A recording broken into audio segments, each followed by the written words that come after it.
Sæl Björn. Sæli. Blessa.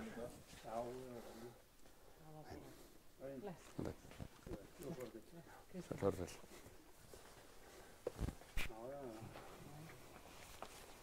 Svo tossar við bókina. En ég get ekki haft með mér upp. Ég bara sendur út í bíl, ég gleymdi því bara. Það er vanur að tíminu. Þú verður að skilja upp fyrir þetta við, ekki? Já, Jón Kleðan labbaði alltaf eftir mér og tímdi þar upp eftir mér. Nei, alveg reynd. Já, gerði það mjög oft. Þegar hann gerði þessu, þú fylgdi á það. Bara byggt í þetta. Er hann hættur í Sæli? Já, þeir létu alla markastöldina fara. Ok, Bara nýlega, sko. Það var ekki þannig sem hann það. ok. Vissi það ekki.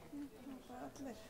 Mér finnst þið búin að vera að gera góða hluti. Já, þeir voru búin að gera það. Bara, þetta var ekkert persónulegt, þetta var bara Þetta var bara einhver niðurskurður. Einhver niðurskurður, Já. endurskapning eitthvað. Já. Það var bara, já, bara allir, bara fólk sem búið að vera mjög lengi, sko. Maður segir að það var náttúrulega svona hafari út af þessu auglýsingu sem við gerðum. Það gerði mjög flotta auglýsingu. Já, hann áramótasköpur. Já, áramótaauglýsingu, eða svona áramótaauglýsingu sem var hérna svona Fylgdi ykkur í grafið.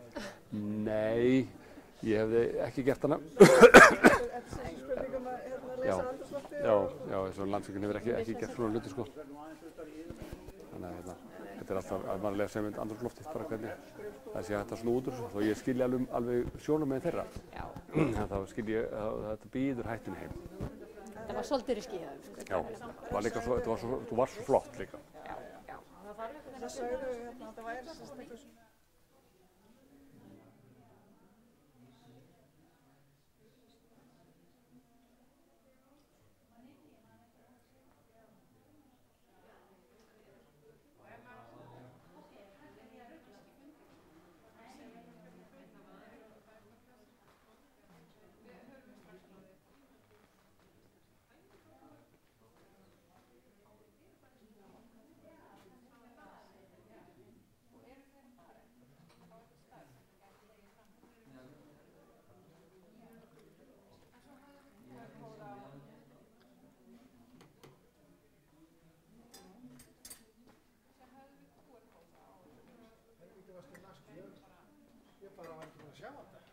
Ég rann á lyktina bara. Það er svo gaman að ég finn ekki lykt eða sé ekki lykt. Ekki lykt og sér ekki neitt. Helviti gaman. Já, það var það.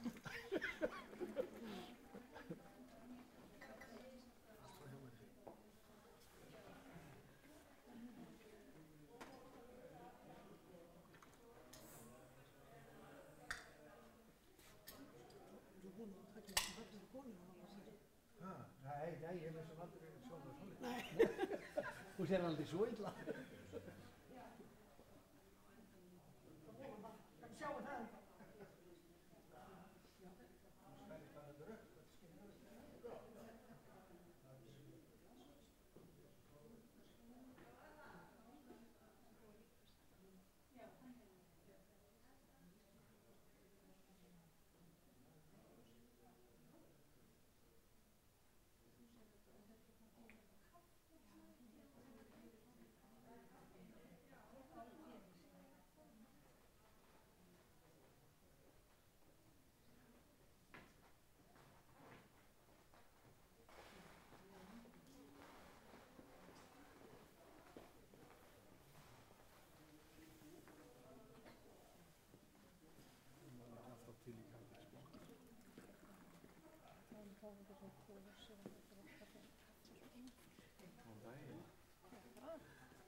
Jæja, góðan daginn. Ég heiti Kristín Linda Árnadóttir og ætla að bjóða ykkur hérna velkomin á kynningafund sjálfbærnivottun Fljótsdalsstöðvar.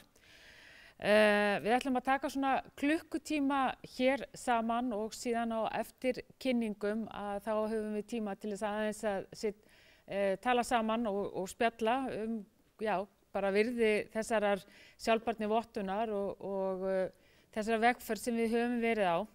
En við erum svo sannarlega með spennandi dagskrá hér framundan.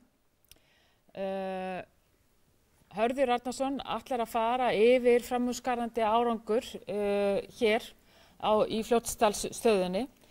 Síðan munum við aðeins fá að kynnast hvað þessi sjálfbærnivottun og hún Maríanna Empus sem kemur frá vottunaraðilunum ætlar að fara yfir það. Síðan förum við yfir þessa vegferð sem við höfum verið í og Gunnhildur og Árni Óðins munu gera það og síðan að lokum förum við yfir vöktun náttúru. En að sjálfsögðu gleymdi ég að kynna mig. Ég heiti Kristín Linda Árnadóttir, ég aðstoðarforstjóri Landsvirkjunar og ætla að taka mig hérna hlutverk bara fundarstjóra, svona sjá til þess að við höldum nú tímamörk. En líka vill kannski byrja á að minna á að við erum hér í beinni upptöku og þannig að þessum viðburði strengt. En virkilega ánægjulegt að sjá ykkur öll hér til þess að taka þátt í að aðeins að fræðast þessa vottun og hvaða merkingu hún hefur fyrir okkur. En ég vil þá bara byrja á að bjóða Hörð Arnarsson, forstjóra Landsvirkjunar, hér til þess að flytja opnunar ávarp. Gjörðu svo vel.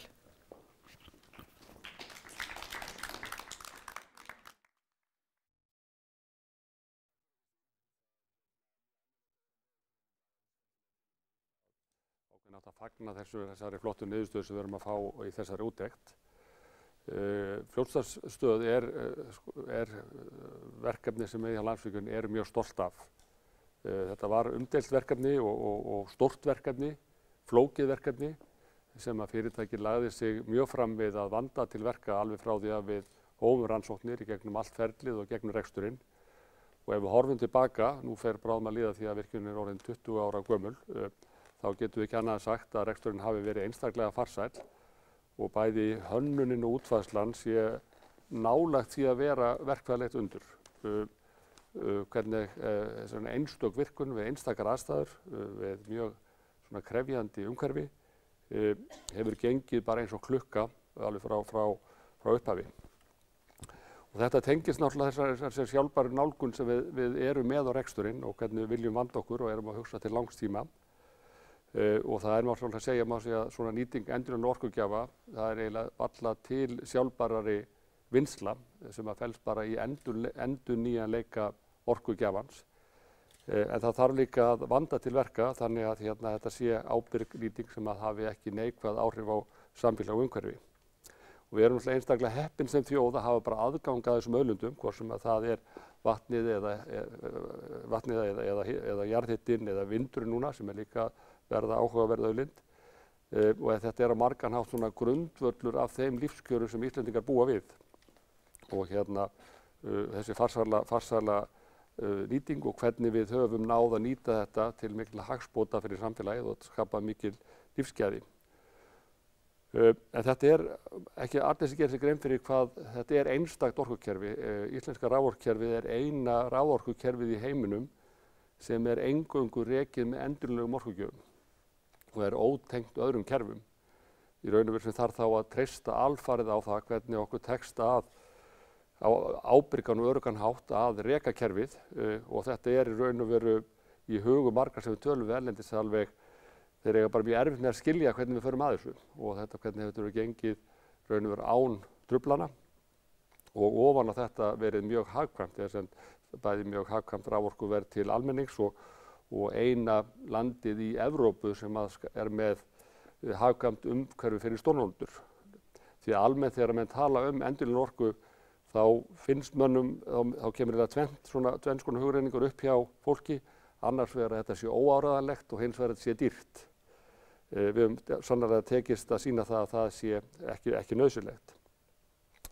En niðurstöður á úttekt, þessar vöndu úttekt á Fljótsdalsstöð sem verður farið hér yfir eftir eru mjög ánægjulegar. Þetta var gríðarlega mikilvæg úttekt sem að Maríanna, Gunnhildur, Árni og Ásrún munu segja ykkur betur frá hér á eftir.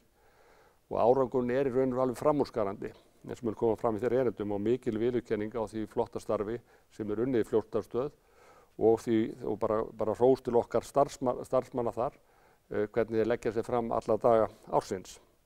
Vottunin sýnir raun og veru að við stöndumst allan samanburð við fremstu vatnsaflsstöðvar sem eru í heiminum og raun og veru erum við að fá einhverja bestu niðurstöðu sem að fengist hefur.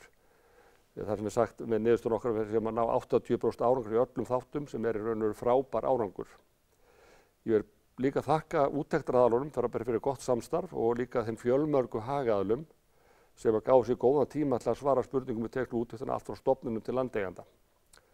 Að lokum vil ég segja það bara að sjálfbærni ekki eitthvað sem er eitthvað átak sem að gerir í eitthvað átaksverkefni. Þetta eilífðarverkefni og í þessari úttekt erum við búin að sjá ýmislegt sem við getum gert betur. Þó að við séum að fá góða niðurstöður þá er þetta margt sem við getum gert enn betur og kröfurnar til okkar eru sífellt að aukast. Þannig að við sjáum þetta fyrst og fremst sem hvatningu til þess að leggja okkur áfram eins og við gert raun og veru frá því að við hófum þetta verkefni. Það líka mjög ánægilegt að við erum líka að finna mikinn stuðning í nærsamfélaginu bæði hér og annar staðar sem við störfum. Það sem við gerum reglulega viðhorfskannanir, bara hvernig er viðhorf samfélagsins til fyrirtækisins og okkar starfsemi. Og það er sérstaklega ánægilegt að segja frá því að við hefur að mæla núna á síðasta ári, þá mældum við hér á Austurlandi eins og annar staðar, að þá fengum við sem hæstu mælingu sem við höfum fengið og líka var mest jákvæðni í öllum í nærsamfélögum þar sem við störfum var hér á Austurlandi. En niðurstaðan í þessari viðhorfskönnun var það að rúma 80% íbúa eru jákvæð gagnvart Landsvirkjun og starfsemi Landsvirkjunar á svæðinu og eingöngu 3% eru neikvæð. Og síðan voru 16% sem svöruðu hvorki né. Þetta er okkur líka mjög mikilvægt af því að svona stóra aðilum sem við sem störfum í svona nærsamfélagi þurfum að starfa í góðri sátt við samfélagið og íbúa þess og við vonum svo sannarlega að við höldum því áfram. Ég hlakka til að heyra erindinum eftir og þar sem verður farið vel yfir hvað raunverulega fólst í þessari sjálfbærni úttekt og hverja niðurstöður voru. Takk fyrir.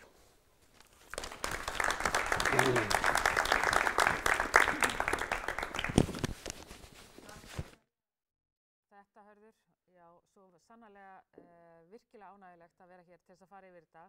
En nú erum við komið með hana Marianne Emphis og til þess að fara yfir staðalinn sjálfan sem er alþjóðlegur. Þannig að við erum að fá samanburð við alþjóðleg verkefni á svipaðri stærðargráðu. En nú ætlum við að sjá til hvort að mér tekst að koma upptökunni í gang. Hún Gunnhildur hafði mikla trú á mér, þannig að við skulum nú reyna að sjá hvort ég standi undir þessu. Já. Og einu sinni enn. Hello everyone, it's nice to meet you all with your video. My name is Marianne Emphis and I'm the Sustainability Engagement Officer at the Hydropower Sustainability Alliance. And today I will be talking a little bit about the Hydropower Sustainability Standard and briefly touching on how it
multi-purpose projects as well, as long as there is an electric component to it.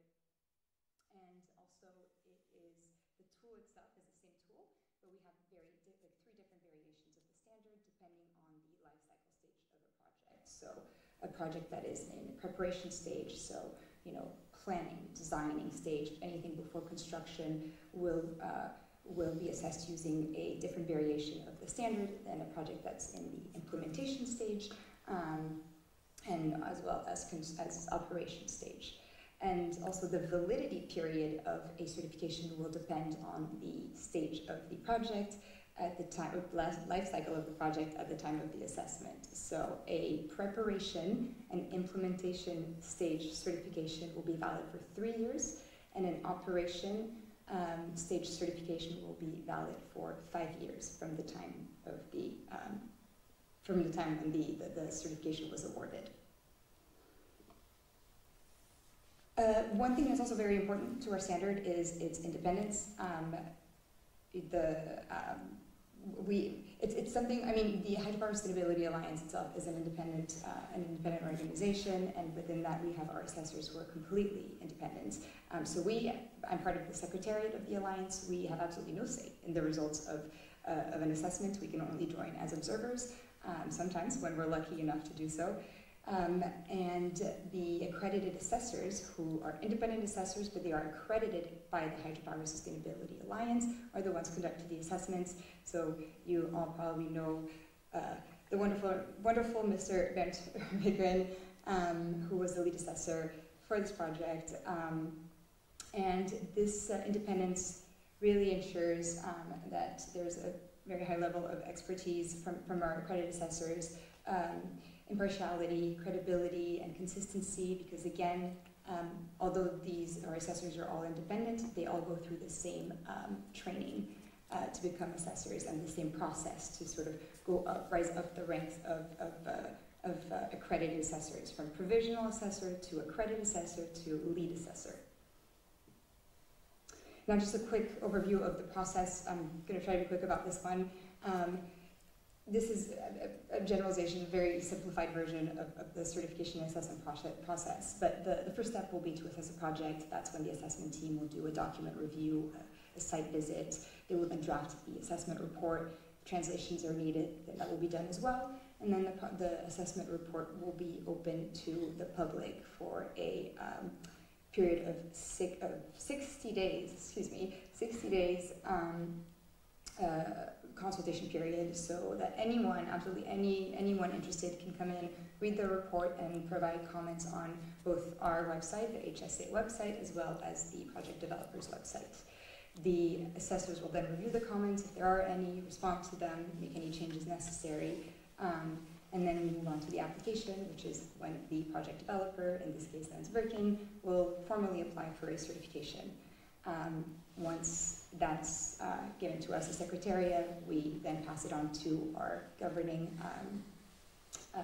body, our governance committee, and our council, so that they can approve the certification of the project, and then we award the certification and do some nice marketing and communications work around it.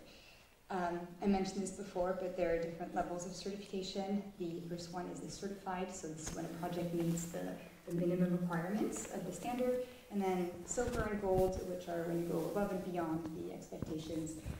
So if a project meets over 30% of the advanced requirements of each topic of the standard, then it'll get a silver certification, and if it meets over 60% of the advanced requirements of each topic, it'll get a gold certification. It's also important to note here that, again, we do want to emphasize the fact that the Hydropower Sustainability Alliance and the standard itself should be applied not just to hydropower projects specifically, but also to the biggest influencers and the entire value chain of hydropower. So, for example, it benefits different categories of stakeholders. If we look at financiers, for example, the standard allows them to manage their investment risks. So we see a lot of banks, for example, like Standard Chartered, HSBC, some insurers, Swiss Re, putting the standard as a either recommendation or an expectation for their investments. So if they want to invest in a hydropower project, then the project needs to be certified using the hydropower sustainability standard. So the standard is getting more and more recognition in that sense, and a lot of the projects that we end up assessing and sometimes certifying, sometimes not, but they actually do so because they want to get access to this funding. And then also more newer forms of funding that we're seeing more and more, like, for example, climate bonds and also renewable energy credits. For example, one of the projects that we certified a couple of years ago at this point was able to sell renewable energy credits at a premium because of the certification of one of their projects, which was pretty cool to see. And also to meet consumer demand, there are several sustainability initiatives, like, for example, the RE100. Not sure if you've heard of it, but it's basically, the biggest multinational corporations come together, declare their objectives for going 100% renewable. So, you see these brands, IKEA, Coca-Cola is one of them, Starbucks, all of these brands have made a commitment to follow the criteria by this RE100 body.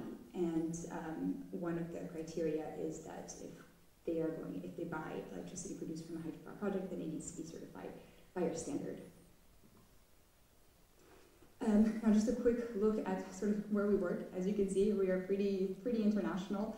Very, very happy to say that Lens Birken's project was the first project that we certified in Europe, which is honestly great.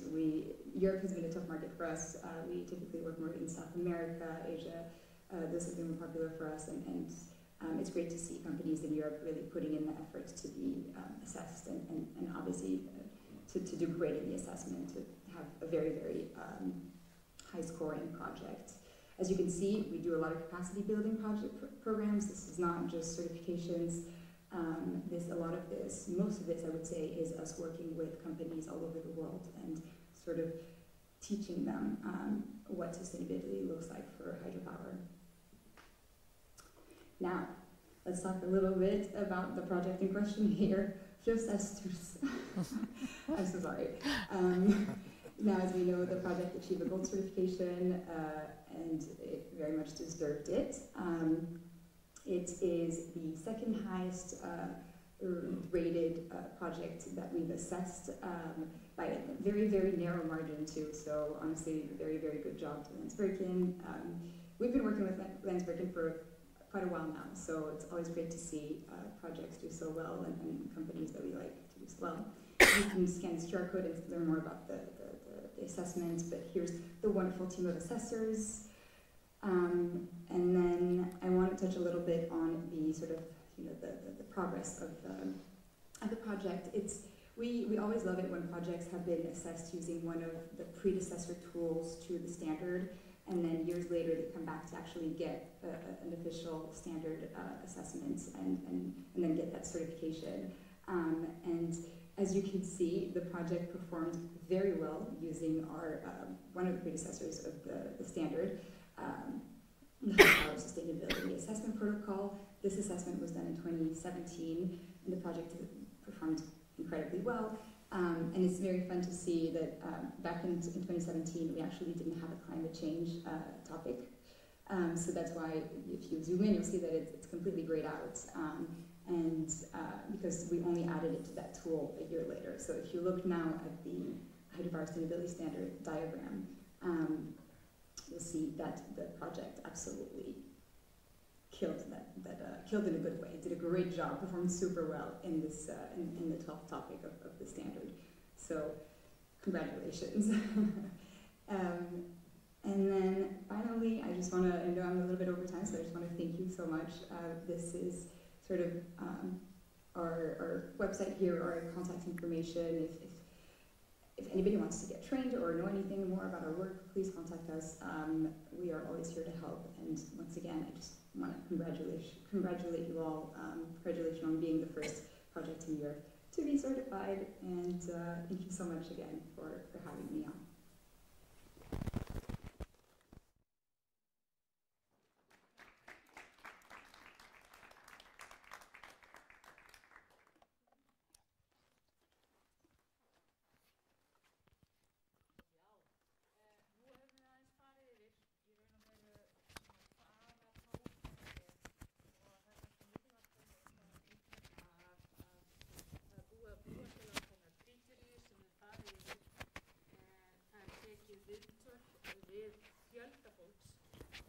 næstu 70 manns sem var tekið viðtal við og stór hluti af þeim í nærsamfélaginu. Síðan eru allar þessar niðurstöður opnar fyrir almenning til þess að koma með athugasemdir. Þannig að þetta er mjög svona opið ferli í heild sinni. Þetta tekur tíma, þetta tekur vinnu, en við töldum þetta að vera gríðarlega mikilvægt fyrir okkur, fyrir Landsvirkjun og sérstaklega höfum við í huga að þegar við byggjum svona virkjun að þá erum við að byggja til framtíðar. Við erum hér lengi og traust inn í samfélagið skiptir okkur gríðarlega miklu máli. En að þessum orðum sögðum þá ætlaði ég að bjóða Gunnhildi og Árna að koma hér upp og aðeins að ræða hvernig við framkvæmdum þetta sjálfbærnimat og svona nánar hver eru helstu niðurstöður. Gjörið svo vel.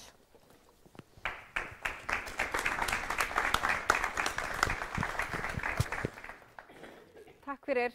Gott að sjá ykkur inn í dag. Ég er Gunnhildur og var í því að koma þessu verkefni áfram. Já, fyrst ég er Gunnhildur, það lítur að vera. Og já, við ætlum aðeins að fara yfir úttektina sjálfa og niðurstöður.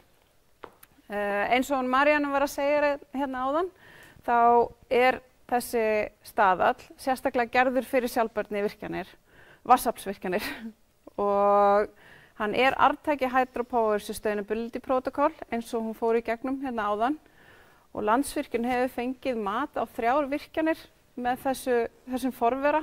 Það var Hvammur árið 2012, það var í undirbúningsstigi, hún fór í gegnum stigin áðan og Blönduvirkjun 2013, það var á rekstrarstigi og svo Fljótsdalsstöð árið 2017 og það var á rekstrarstigi líka.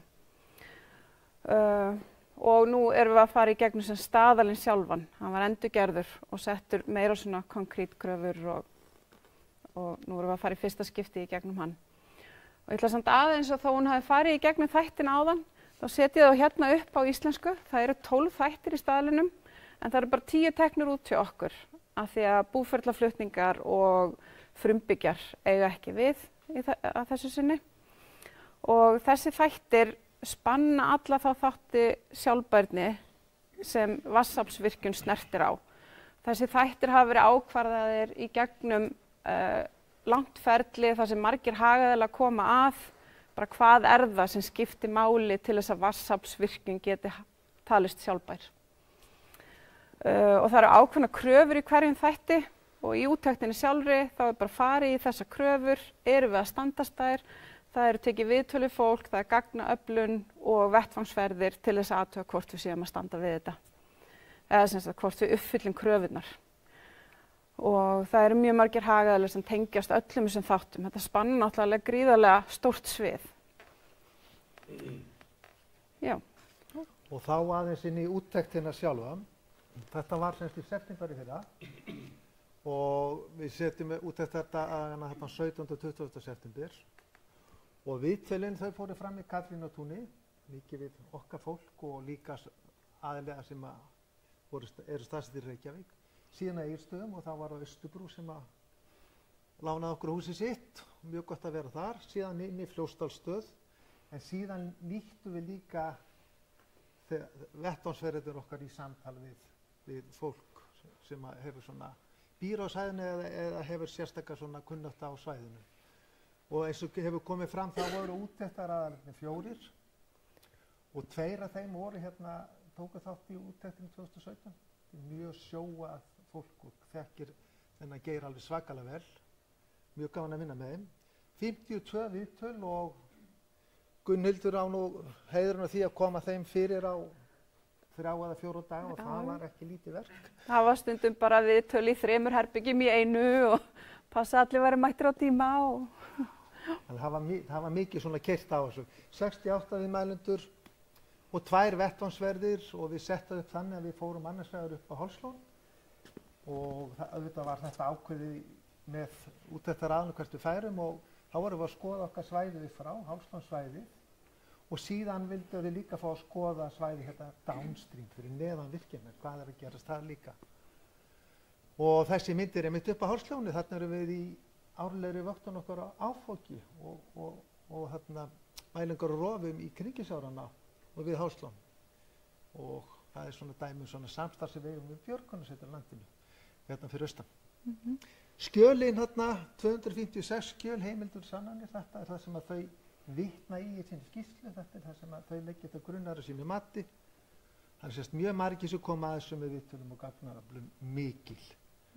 Auk þess eru þau á netinu að skoða hluti fram og tilbaka.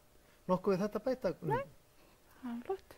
Síðan hérna, þetta eru þessir ytri hagilar sem að voru svo góðir að koma og taka þátt í þessari vegferð með okkur. Þetta er mjög breiður hópur, þetta eru sveitafélögin, þetta eru veiðifélög, þetta eru landeigendur, þetta eru stofnanir, þetta eru aðalega sem að er að vakta náttúru og hvað það er.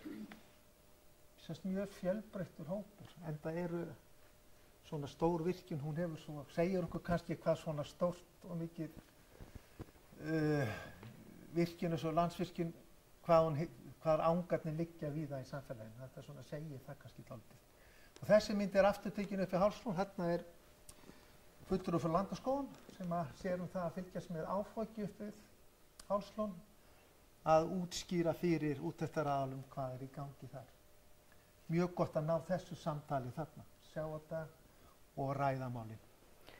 Það sem er svolítið sérstakt við þennan staðal er hversu rík krafan er á samtali við ytri hagaðila. Meir en helmingurinn af viðtölunum var við ytri hagaðila og 40% af öllum viðtölum eða viðmælendum var hérna fyrir austan. Og það er líka, þau koma að því bara, erum við að sem sagt, gera allt sem við lofum? Erum við að hlíta öllu sem við eigum að hlíta? Já, og bara erum við í góðu samstarfi við alla í kringum okkur. Og þau eru mjög gagnrýnin á að rýna myndin okkar, vantar púslin í myndin og þá er bara kallað eftir gögnum eða við samtalið við einhvern aðila.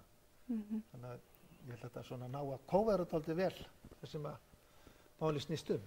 Algjörlega. Við erum að fara aðeins í niðurstöðurnar. Þetta er sama mynd og hún sýndi ykkur áðan innan Maríanna. Ég ætla aðeins samt að fara betur yfir þetta og segja ykkur hérna til þess að, sem sagt, þetta eru þessi 12 þættir, 2 grái þættir þarna sem eru ekki teknir út við okkur eða ekki við. Til þess að fá vottun þá þarftu að ná öllum lágmarkskröfunum góða starfsvinur. Til þess að fá silfivottun þá þarftu að ná ítrari kröfum, 30% af þeim og það eru bestu starfsvinur. Og svo til þess að fá gullvottun þá þarftu að ná 60% af bestu starfsvinum. Og þessi staðall er í stöðugri þróun og stundum breytast bestu starfsvinur af því að stundum kemur í ljós að það er hægt að gera eitthvað betur. Bara tækniði þróun og alls konar atriði. Þannig að það getur alveg breyst. Og þetta er svolítið staðfesting á því fyrir okkur hjá Landsvirkjun að við séum að vinna samkvæmt bestu starfsvinum í okkar geira. Mjög flott fyrir okkur að sjá að þetta í Fljótsdalsstöð og svo er náttúrulega líka tekið mikið til starfsemin í höfuðstöðunum. Þannig að nýtist okkur ágætlega. En auðvitað vantar alltaf eitthvað upp á og það er líka það sem við fáum út úr þessu. Bara hvað getum við gert betur? Og þau kallar þetta gloppur, það er þetta kallar þetta tækifæri til úrbóta, frávik, en við ætlum aðeins að fara yfir það sem vantaði upp á hjá okkur í þessum þáttum. Það eru blessuðu gloppurnar og kannski mesta virðið í þeim svona fyrir okkur að vinna með það fram. Og það er eins og þetta með svífur í Lagarfljóti. Það lá ljóst fyrir strax að hér væri að vera að flytja vatn á milli vatnakerfa úr jöklu og hingað yfir Lagarfljót. Með því kæmið aukið svífur í Lagarfljóti.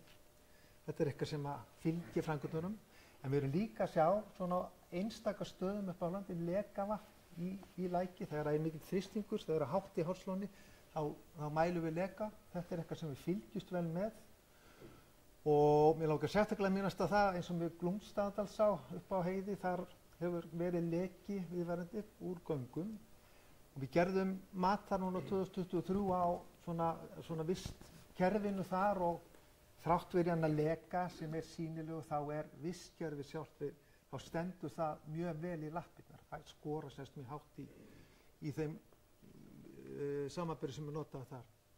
Svo er það líka sem tengist á líka Sigurður, það er þetta með veiðistofna í Lagarfljóti, eins og að þar verður, þetta er lakara vatnsfall fyrir fiska til dæmis og það er eitt af sem er eina gloppanum okkar. Þetta er verkefni sem við erum að reyna að vinna en þetta er ekki, við erum ekki komin langar sem við viljum vera. Síðan er þetta líffræði fjölbreytileikinn, þú voru hún að hjálpa með þarna, Gunnhildur, með þetta. Já, þetta er í raun og veru þessi hugmynd að ef þú ætlar að stjórna líffræðilegum fjölbreytileika þá þarftu svolítið að hugsa stærra svæði heldur en bara hérna við Hálslónið eða við virkjunina. Þannig að þetta er gloppa upp á það að það vantar samvinnu allra aðila til þess að stjórna þessu svæði. Það eru þá þjóðgarðurinn, það eru sveitarfélög, ríkið og við getum og síðan ábyrgðin er ekki beint sett á okkur en að við yrðum stór hagaðili í slíku samstarfi. Langar svolítið að benda á það hérna að þessi staðall líka svolítið sérstakur upp á það að það er ekki endilega bara að vera að taka út það sem við getum haft áhrif á. Að það er bara að vera að taka út þessa virkjun, hvað er best fyrir hana eða sem sagt svæðið kring, að því þetta er alþjóðlegt og það er svo mismunandi hvar verkefni liggja á hvaða borði. Stundum eru verkefninu á stjórnvöldum, stundum það hjá virkjunni eftir hvar staðsettur í heiminum. Þannig að við fáum líka gloppur sem við höfum í raun og veru ekkert um að segja, þó að við getum að sjálfsögðu ýtt á ákveðna aðila. Og það er kannski það sem kemur það næst. Það eru stjórnættur og innkaup, það er þetta með skatt. Hvert fer peningurinn af gjöldin að stöðinni. Þetta var líka 2017, þá var bent á þetta að ávinningurinn væri mestur í einu sveitarfélagi og væri ekki hinu líka. Þannig að þetta er svona, þetta er það sem við stýrum ekki beint. Samskipt og samráð, það er sýnileikinn, að vera sýnileg á staðnum og þetta er eitthvað sem við getum náttúrulega, höfum dálítið okkar hendi hvernig við gerum og við erum alltaf að vinna í og viljum vera sýnileg, við viljum að vera þáttakendur hérna og það er það sem við erum að vinna og klára og skoðum þetta vel áfram. Mat á viðnámi við loftslagsbreytingar, þetta er aftur sýnilega, við erum að gera ýmsa hluti í að meta loftslagsbreytingarnar en það mætti vera sýnilega, gera betur greina fyrir því út af við. Síðan er þetta með vatnsauðlindina, hvernig náum við að nýta hana og þá er það bara flutningskerfi sjálft. Þetta er ekki óvart sett tvisvar inn, þetta er raun og 2 kröfur sem við erum ekki að standast af því að þetta er ástæðan. Þetta er sem sagt krafa að við nýtum vatnsauðlindina til fulls og að við getum tekið á móti sveiflum í vatnsauðlindinni sem hefst ekki alveg út af þessum flöskuháls. Og þá skulum við bara fara í skoða þarna taka 3 gloppar aðeins betur og rýna þær. Það er þetta með svifurlega fljótu, aðeins búin að koma inn á það að þetta er alltaf sett upp svona í þessu staðla. Hver er krafan, hver er niðurstaðan af úttektinni, svo er einhver aðgerðatillaga og hvar liggur ábyrgðin. Og þetta er dæmi eitthvað sem er rosalega lítið hægt að gera við. Við þarna síum ekki vatni sem fer gegnum stöðuna. Við þurfum að búa við þetta. Þannig að þetta er gloppa sem kemur væntanlega til að fylgja okkur áfram. Verði farið aftur í svona úttekt. En síðan kemur annars konar gloppa, það er sem er skattreyningin. Aftur er þetta eitthvað sem við ráðum ekki yfir, en ég veit ekki hvort að fyrirtæki getur beitt sig eitthvað í þessu, ég bara kann ekki inn á svoleiðis fræði, hvernig það virkar. Það er sérst réttlætari skipting. Og síðan er eitthvað sem við ráðum yfir og það er með hennan sýnileika. Það er bara hvernig viljum við fronta það að láta vita okkur á svæðinu. Og þetta er eitthvað sem við erum mjög meðvituð og viljum gera vel í. Við erum til dæmis að birta fréttir í fréttabréfum hérna, Austurfrétt og fleirum og reynum að vera svona með sýnileika þar. Við eigum reglulega fundi við hagaðila á svæðinu, koma upplýsingar framfari, en líka hlusta.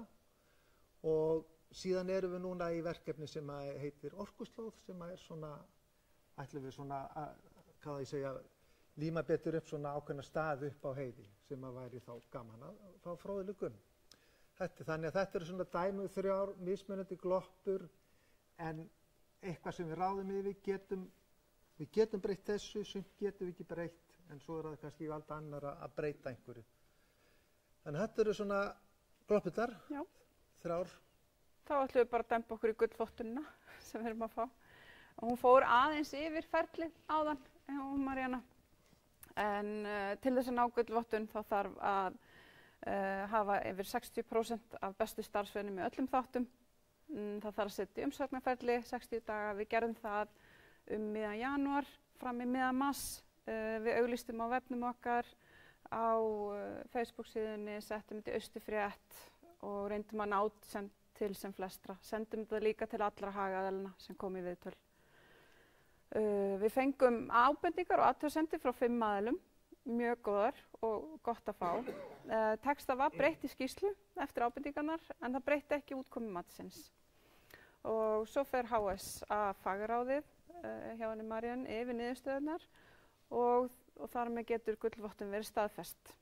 Og það er aðgengi að skýrslunni á ensku og íslensku á netinu. Svo ég reyndar líka hérna með prentu eintök sem þið getur flett í og segja hvernig hún er uppbyggð, ef þið viljið hérna á eftir. Hérna er auglýsingin sem við settum í fréttamiðlana. Og eins og ég sagði áðan, þá er niðurstöðuskýrslan á heimasíðu úttektarinnar. Það var krafa að þýðana yfir íslensku, svo hún yrði aðgengilegri fyrir alla. Og ef þið notið þennan QR-kóða þá getið þið farið beint inn á þessa síðu, þar sem þið getið hlaðið niður skýrslunni. Og hún er bæði á íslensku og ensku þarna? Já. Akkúrat. Já. En þá er kannski þetta lærdómurinn og framhaldið Landsvirkjun þessi úttekt staðfesti það að fyrirtæki með sjálfbærni í forgrunni og við höfum líka sett okkur mjög há viðmið í því á bara í alþjóðlegu samhengi, þannig að við erum að standa okkur rosalega vel. En við sjáum líka, bara við berum saman 2017 og núna, að viðmiðu nálgarnir eru alltaf að breytast. Þannig að ég sé þetta alltaf fyrir mig þannig að við komumst aldrei í mark, en við ætlum alltaf að vera alveg við marklínuna, þar því að línan bara færist alltaf fram. Og þannig að við höldum áfram þessari braut, vitandi það að við getum alltaf gert betur. Gloppurnar, það er eitthvað sem við þurfum að skoða sérstaklega og rýnum og skoðum hvað er þetta að gera. Og það er líka þetta, það er margt sem við stýrum ekki en sem hefur áhrif á það hvernig við erum metin. Og við sjáum líka að við erum mjög stór hluti af samfélaginu og því fylgir náttúrulega gríðarlega mikil ábyrgð og ég held að við höfum sýnt það, við stöndum undir þeirra ábyrgð og við viljum vera þar. Og svo líka þetta í gegnum þessa, þá fáum við svona staðfestingu því að tengsl, við eigum í góðum tengslum hérna við nærsamfélagið. Það er rosalega gott að fá staðfestingu á því, af því að þetta við leggjum mikið upp úr því. Og svo kannski bara svona þakklætið eftir á að fá allar ykkur öll sem tóku þátt í þetta til þess að búa til þessa niðurstöðu, hjálpa okkur að fá heildstæða mynd af því sem við erum að gera. Það bara tíminn frá ykkur að taka þátt, það var alveg svakalega mikilvægt. Og bara takk fyrir það. Já. Og þar með erum við búin að fara yfir þetta svona, segja frá svona í stórum dráttum. Já. En eins og Gunnhildur sagði... Svo er hérna 100 blaðsina skýrsla. Mér vilja rýna. Takk fyrir. Takk.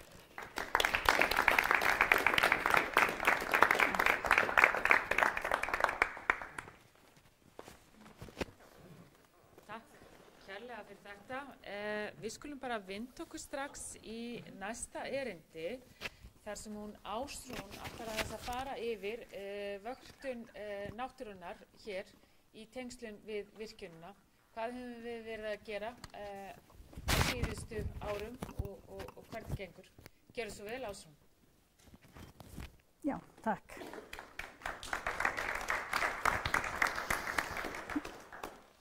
Aðeins að fá að koma þessu fyrir hérna.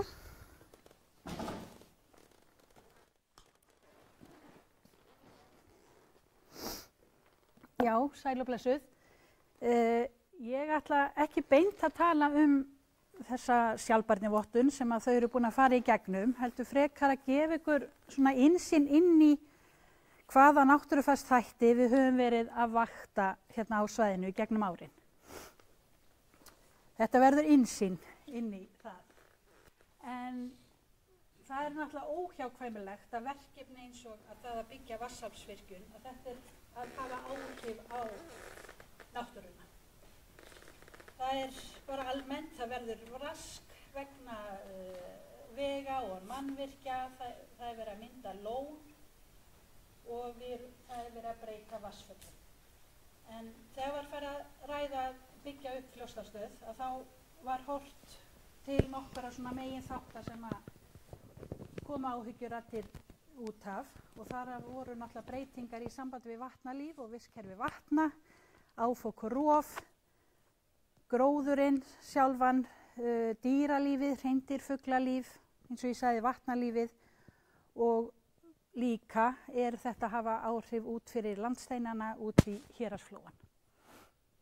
Þannig að þetta ansi umfangsmikil atriði sem að þarf að horfa til, og ég hérna aðeins að einblína á svona lífríkis og umhverfisvaktanir sem var jú hluti af því sem var horft til í þessari sjálfbærni úttekt. En þegar farið að horfa til þess að það sé verið að fara að byggja virkjun sem þessa, að strax á undirbúningstímabilinu að þá farið að gera grunnrannsóknir, við förum að kynna svæðinu. Það gert í gegnum bæði umhverfis og skipulag. Það jafnframt haldið áfram á framkvæmdatíma að horfa til þess bara hvað áhrif framkvæmdirnar sjálfar eru að hafa, og svo ekki síst að þá erum við sífellt að fylgjast með áhrifunum á rekstrartímanum, og þar erum við náttúrulega stödd í dag með þessa virkjun. Við erum með styttri rannsóknir, það verið að vakta, og þá ég að meina að við erum að vakta sama þáttinn til lengri tíma, en svo líka verið að fara í mótvægisaðgerðir, og þá þurfum að fylgjast með því. Eru þær að skila því sem að til ætlast og fylgja bara þeim breytingum eða aðgerðum eftir. Hér búið að vera að rannsaka alls konar þætti, og ég ekki að fara að ná að fara inn í þetta allt, en við erum að horfa á vatnalífríkið, allt frá þörungum upp í spendýrin á landi, áfokið. Við erum líka búin að vera að vakta alls konar umhverfisþætti, og þá ég að tala eins og bara vatnshita í ám eða lónum, veðurfarsgögn, grunnvatnsgögn sem að hjálpa okkur að túlka þessar mögulega breytingar sem koma fram í lífríkinu. En þegar það var búið ákveða að fara í þessa framkvæmdir, þá setti umhverfisráðherra fram 20 skilyrði sem að Landsvirkjun þarf að vinna eftir. Mörg þeirra hafa verið uppfyllt, og ég ætla hér í dag bara að draga fram hérna nokkur sem einmitt tengjast lífríkinu. Landsvirkjun á að sjá til þess að áfok og áhrif af jarðvegsrofi verði ekki mjög mikil upp við hálslón, að endurheimta gróður sem raskaðist eða tapaðist við virkjunina. Það það verið að vakta fuglastofna, botndýrasamfélög í Héraðsflóa og hreindýr. Og þessi 3 síðustu þættir sem varða fuglastofna, botndýrasamfélög og hreindýr, að í skilyrðunum var gert ráð fyrir að þetta tæki til 10 ára. En við erum ennþá að sinna þessum vöktunum og fylgjast með bara framvinduna á þessum þáttum. Og árlega Landsvirkjun að taka saman upplýsingar framvindu og hvernig fyrirtæki að ná að uppfylla þessi skilyrði og skila greinargerð til Orkustofnunar. Þannig að það alveg eftirfylgni í kerfinu við þessum skilyrðum. En fyrir utan þessi skilyrði sem voru sett, að þá voru ýmsar áhyggjuraddir í sambandi við þessa framkvæmd, og það var sem var þá ekki verið að svara beint í þessum skilyrðum, og Landsvirkjun ákvað að fara í samvinnu við Alcoa þetta verkefni, sjálfbærni verkefni á Austurlandi. Markmið verkefnisins var að fylgja eftir bara þeim áhrifum sem að kæmu út af Kárahnjúkavirkjun og álverinu í Reyðarfirði. Í samvinnu við hagaðila á svæðinu og bara nærsamfélagi voru mótaðir vísar og bara sett fram markmið ýmsa þætti sem að tengjast samfélaginu, umhverfi og efnahag.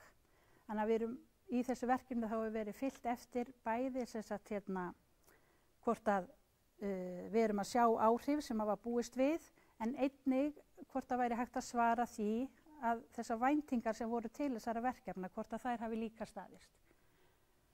Á vefnum ýmsar upplýsingar sem eru þá aðgengilegar bara öllum og það er alltaf árlega og jafnt og þétt verið að uppfæra þessar upplýsingar. Og kannski bara aðeins án ég fer frá þessu að nefna einmitt að nú er einmitt verið að rýna þetta verkefni og svona fara yfir hver hefur verið ávinningurinn, hefur þetta verið að skila því sem að upp var lagt með. En ef ég þá tek aðeins dæmi hérna hvaða áhrif þetta hafa verið sem hafa komið fram í tengslu við Kárahnjúkavirkjun, að eins og kom fram áðan að það sem er svona kannski megin breytingin í þessari framkvæmd var að jökulvatnið úr Jöklu var flutt yfir í Lagarfljót. Þannig að auðvitað urðu breytingar á þessum tveimur vatnsföllum. Vatnsmagnið í Lagarfljóti jókst, það er mun meira jökulvatn þar, en hins vegar þá minnkaði vatnsmagn og jökulvatni í Jöklu þannig að í dag er hún orðin að draga á. Og þetta hefur auðvitað haft áhrif á lífríki þessara áa. Lífræn framleiðsla hefur minnkað í Lagarfljóti en aukist í Jöklu. En í þessum báðum ám að þá hefur verið mikil vöktun. Þannig að við vitum hver staðan er eins og gagnvart þessum veiðistofnum sem að hafa minnkað í Lagarfljóti en aukist í Jöklu og þar einmitt nam laxinn land og hefur verið að aukast og þetta er orðin öflug laxveiði á í dag. En við erum einmitt að vinna líka með veiðifélögunum á svæðunum í því að efla eins og veiði í hliðarám Lagarfljótsins og svo hafa veiðifélagið og leigutaki verið öflugur í fiskræktun í Jöklu. Það var líka ljóst náttúrulega að það að mynda Hálslón myndi hafa áhrif og það sem var verið að horfa til að það rannsóknir sýndu að það myndi fara 32 ferkilometrar af grónulandi undir vatn. Það yrði röskun á búsvæði heiðagæsarinnar, beitar- og burðarsvæðum hreindýra og þetta er miðlunarlón þannig að vatnsborðið lækkar þegar líður á veturinn sem að einmitt skapar hættu við vissar aðstæður á því að það verði áfok upp á bakkana. Og svo náttúrulega er verið að mynda nýtt vatn í landi þar sem ekki var vatn, þannig að það verður rof á meðan að lónið er að finna sinn farveg í landinu.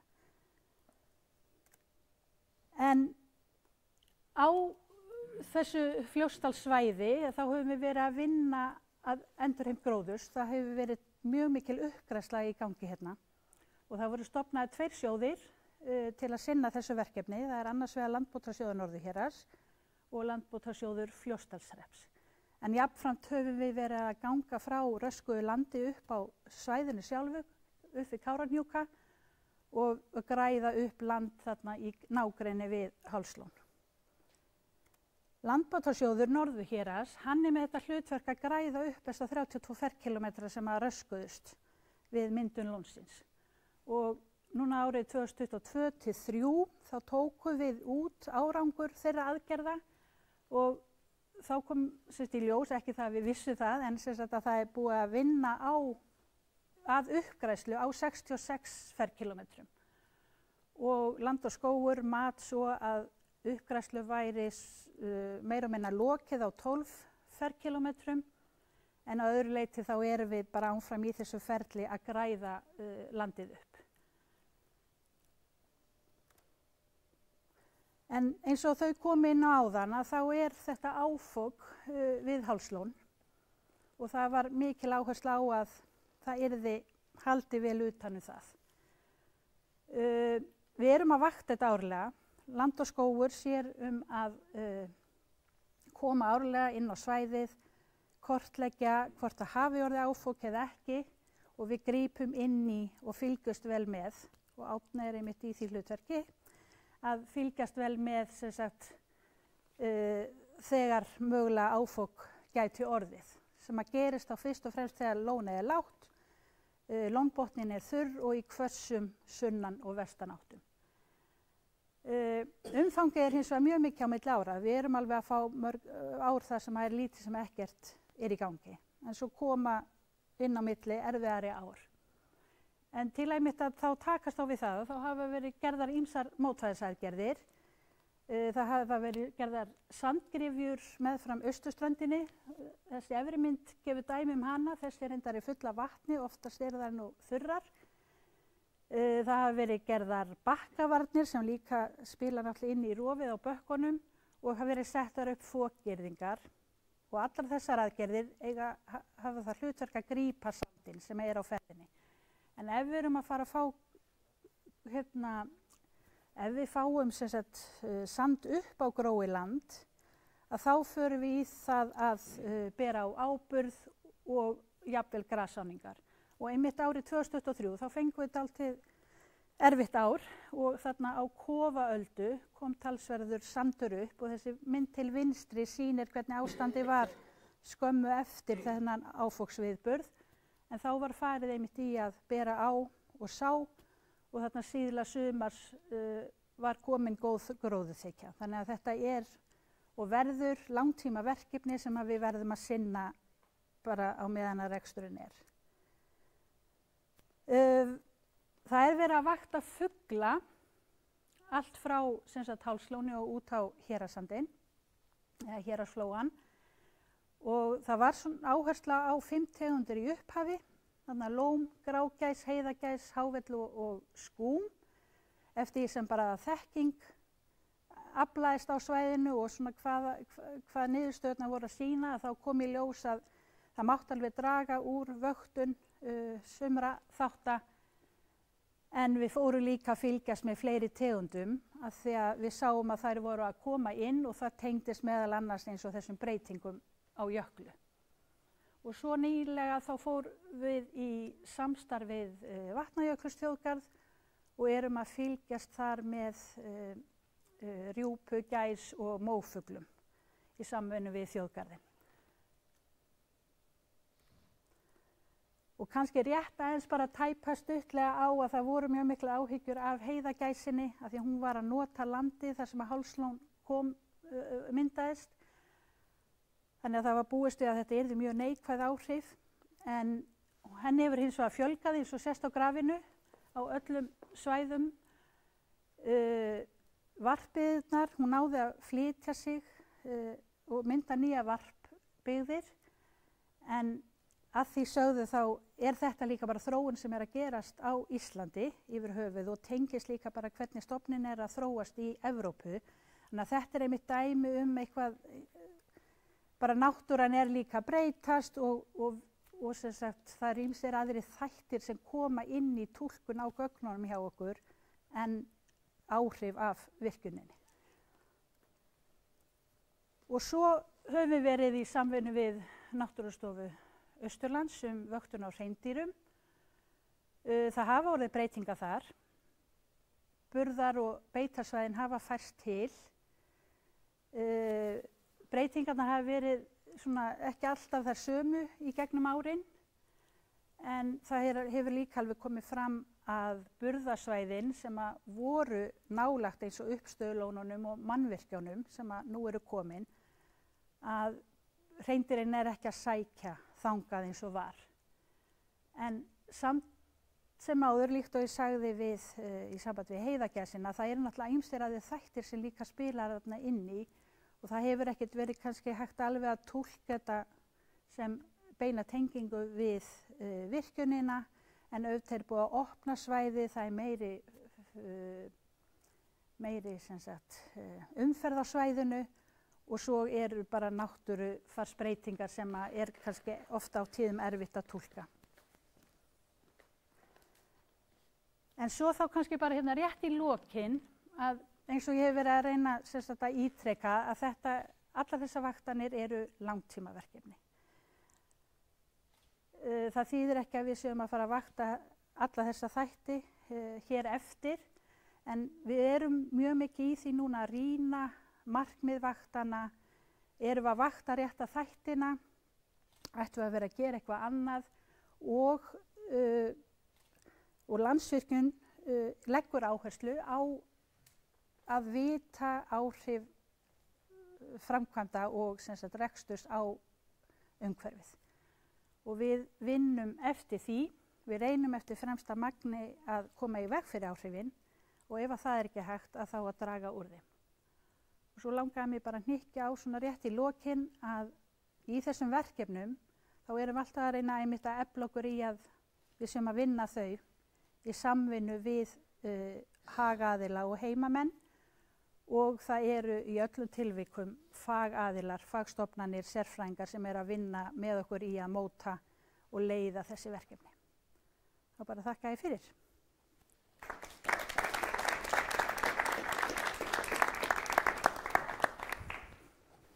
Takk kærlega Ástrún. Nú er komið að lokum hér en svona nokkur loka orð. Ég minna á það sem að Hörður myndist á í upphafi að við erum auðvitað í einstöku orkukerfi og Fljótsdalsstöð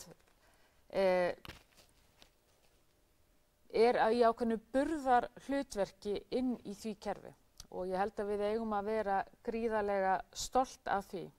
Við höfum farið hérna yfir þessa vottun svona heildstætt og líka hvaða almennu vaktanir við erum að sinna og munum sinna til framtíðar.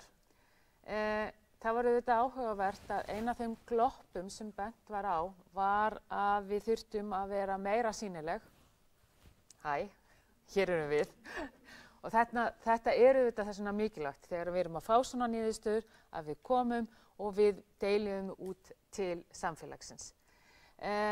Annað atriði sem ég vildi taka líka fram er þessi gloppa sem varðandi hvernig við erum að skipta ávinningi til nærsamfélagsins.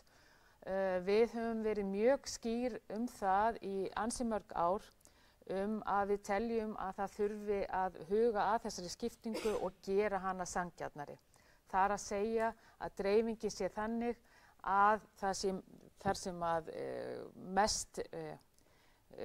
þar sem að áhrifin eru hvað mest að þeir fái ávinning af virkjuninu líka. Þannig að þetta eru bara mikilvæg skilaboð sem við höfum reynt að koma á framfæri við stjórnvöld en að sjálfsögðu það er stjórnvöld að það er í ríkisstjórnarinnar að setja þessar reglur. En bara að lokum, við lítum svo á að þessi niðurstaða hér, þessi gullvottun er ekki bara árangur Landsvirkjunar, ekki bara árangur Sindra, stöðvarstjóra og hans fólks. Þetta er árangur samfélagsins alls. Og ég vil bara að lokum þakka öllum þeim sem tóku þátt í þessu verkefni, bara kærlega fyrir að gefa sinn tíma í þetta af því að það skiptir öllu máli að við tökum þátt í svona vegna þess að auðvitað það sem þegar við erum að tala sjálfbærni að þá er þetta samfélag, þetta er umhverfi og þetta eru fjármálin. Og þarna þurfum við að ná öllum saman. En að þessu sögðu, takk kærlega fyrir komuna og notum nú tíman og förum aðeins niður, njótum veitinga og spjöllum saman. Takk fyrir.